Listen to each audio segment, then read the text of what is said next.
Hi everyone, and welcome to the Fragrant Leaves virtual tea tasting today. We'll be focusing today on Japan's matcha green tea, and I'll be covering three main topics. The first is, what is matcha?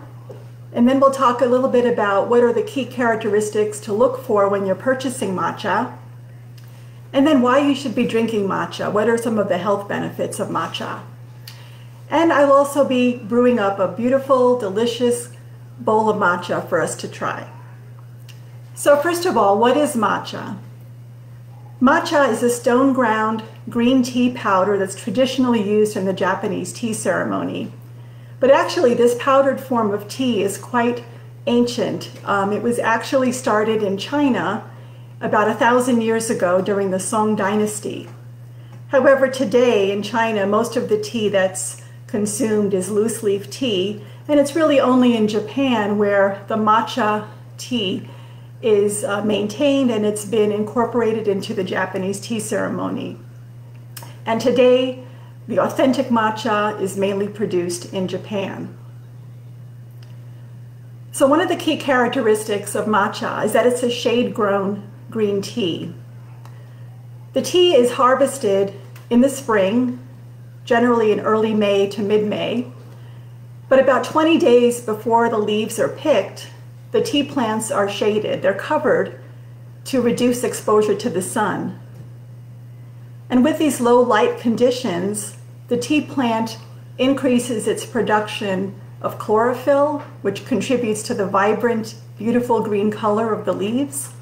And it also increases the production of a special amino acid known as L-theanine, which helps to contribute to the sweet, slightly sweet and umami flavor of the tea. After the leaves are picked, the tea is steamed to stop oxidation, then it's cooled and dried, and finally all the stems and veins are removed from the leaf. And this particular tea that is the result of all this processing is known as tencha. Tencha is the raw material for matcha. Now, before matcha is stone ground, generally the tea master will sample a variety of batches of tencha and choose the batches that are most appropriate to achieve the specific flavor and aroma profile that the master desires.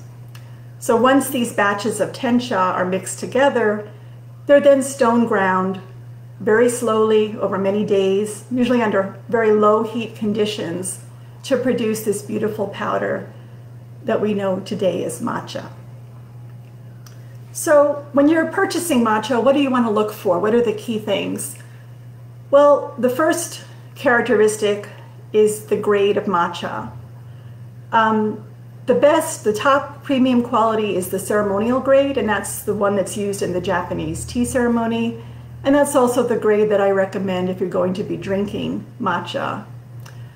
There's also a culinary grade, which is generally used to flavor ice cream. It's used in matcha lattes, to make truffles, and all kinds of recipes. This matcha I would not recommend that you purchase to drink, as it tends to be made with leaves that are harvested later in the season that tend to be coarser and a little bit more bitter in flavor.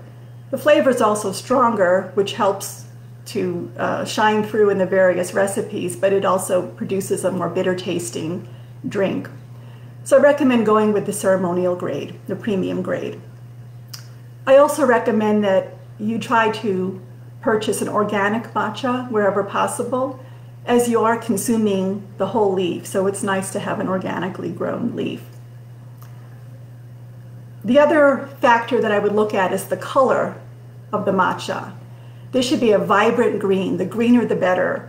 I'll show you an example here of some of our beautiful green matcha. You can see that vibrant, glossy green, and that's characteristic of a ceremonial grade matcha. If your matcha is yellow-green or brownish-green, it's most likely a culinary grade or a lesser grade of matcha, or it could well be a matcha that has been stored improperly and has just been exposed to air and oxidized over time. Another key factor to look at is where the matcha was grown. So in Japan, there are two main areas that are renowned for their matcha production.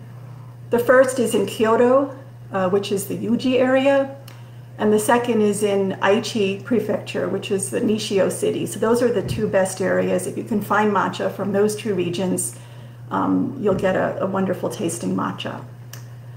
And finally, I would also look at the texture. Matcha has a fine, silky texture, and it should have a texture that's similar to sort of eyeshadow or baby powder, but fine and silky. Should be a beautiful, glossy, silky texture. So why are we drinking matcha? Why is it so popular? Well, there's quite a number of health benefits associated with it. Because you are consuming 100% of the leaf, you're getting the full nutritional value that's inherent in that leaf. Matcha is very high in antioxidants, as are many green teas. But because you're consuming the whole leaf, you're getting the full amount of antioxidants. And generally speaking, 1 cup of matcha is equivalent to probably 10 cups of brewed green tea. Another key benefit is that it's very rich in L-theanine, this amino acid that I mentioned before.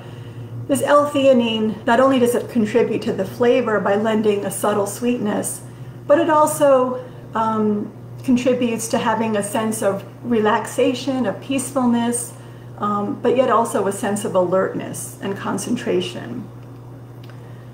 Matcha is also a great natural detox. The chlorophyll in the leaves help to remove chemicals and heavy metals from the body. Because you're consuming the leaf, it's rich in fiber. And let me just mention a little bit about the caffeine level, because many people are concerned about caffeine. The caffeine in matcha is higher than most teas, again, because you're consuming the whole leaf. However, the caffeine in matcha is very different from the caffeine experience in coffee. You get a nice energy boost with matcha, but because of the L-theanine in the leaf, this actually doesn't cause headaches or jitteriness. It's a very mild sense of alertness. So if you are sensitive to caffeine, you might just want to give it a try and see how you feel. But generally, the caffeine content, the experience of caffeine in matcha will be much milder. Okay, so with all that said, let's go ahead and mix up or whisk up a bowl of matcha. So we'll be using today our traditional method of brewing matcha. I'm going to start by showing you what we have here. We have our Matcha Tea Bowl.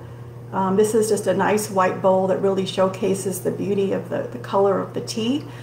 Pretty much any deep bowl where you can whisk the tea would be acceptable. For example, this is another little bit larger bowl that we could use. I tend to like the white bowl because it really showcases the color of the tea. We're going to be using a whisk, also known as a chasen, to whisk up our tea.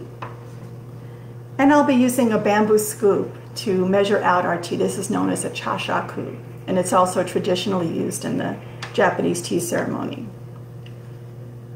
Okay. So the first step is we're going to heat up our water. I recommend whisking the matcha at 175 degrees Fahrenheit. So again, you don't want to use boiling water for matcha. And the first step is I'm going to heat up our bowl and our whisk.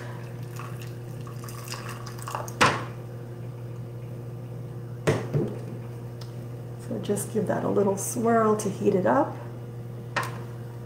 And we'll take our whisk and just gently heat up the tines of the whisk.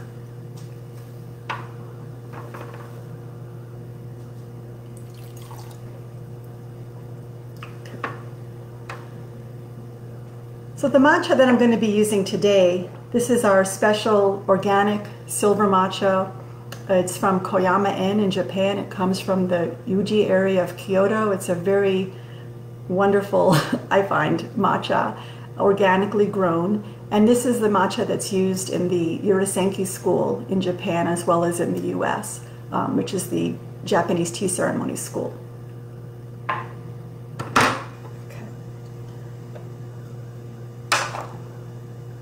going to go ahead and add about 2 large chasarku of green tea, of the powder. And that's about a teaspoon or so.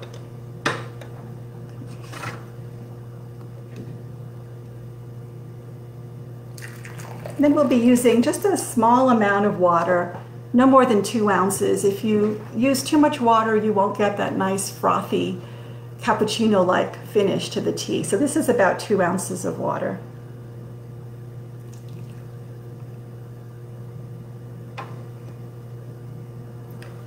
And then we'll take our whisk and just slowly start to mix that together. And we'll go ahead and whisk that in an M shape for about 30 seconds or so.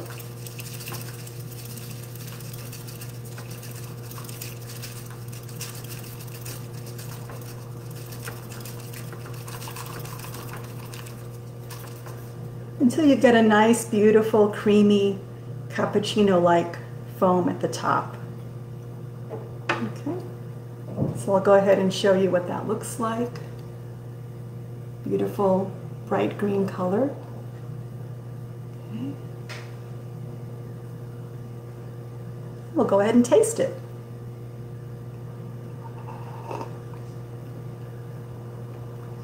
So that is really nice. It's got, the sweetness comes through. There's also a savory note. It's very creamy. No bitterness, just really, really nice.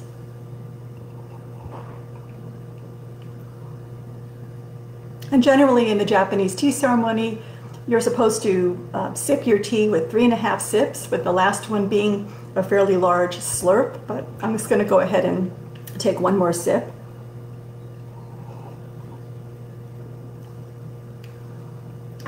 Again, that's really, really nice tea. Okay, so I hope you've enjoyed this video. I'm going to go ahead and open it up to questions to see if we have any questions that have come in today. Okay, it looks like we have a couple of questions that might have come in earlier. Okay, the first question is, how should I store matcha? Well, like any tea, it's best to store matcha in a cool, dry place away from any other foods or spices that have strong aromas. The enemies of matcha would be moisture, would be light, would be air, and other smells that might contaminate the matcha. So keeping it in a cool, dry place is fine. I find when I first get the matcha, I tend to store it in the refrigerator, not in the freezer, but in the refrigerator. It'll last, for a long time in the refrigerator. Once you open it, then I would keep it, in a cool, dry place. So another question we have is, how long will matcha stay fresh? So the matcha that we get from Japan comes in these small tins. It's about 20 grams. And when the matcha is packed in Japan, there's always a best before date that is printed on the underside of the lid. And it's usually for 6 months. So if you have a can of matcha, you haven't opened it yet, you can store it up to 6 months. You can even store it longer. It won't necessarily taste bad, it won't go bad, it just won't be as fresh. Once you open the can of matcha, I recommend trying to drink it within about 3 to 4 weeks, because it will start to lose its freshness and lose its aroma over that time. So I think I don't see any other questions, but if you do have questions, feel free to post them in the comments below. If you've enjoyed this video today, please give it a thumbs up or a like on Facebook. And I thank you very much for joining us today. And we'll see you next week. Hopefully, we're going to be exploring the Taiwanese oolong tea known as dongding, one of its famous, very traditional oolong teas. So look forward to seeing you next week. Bye-bye.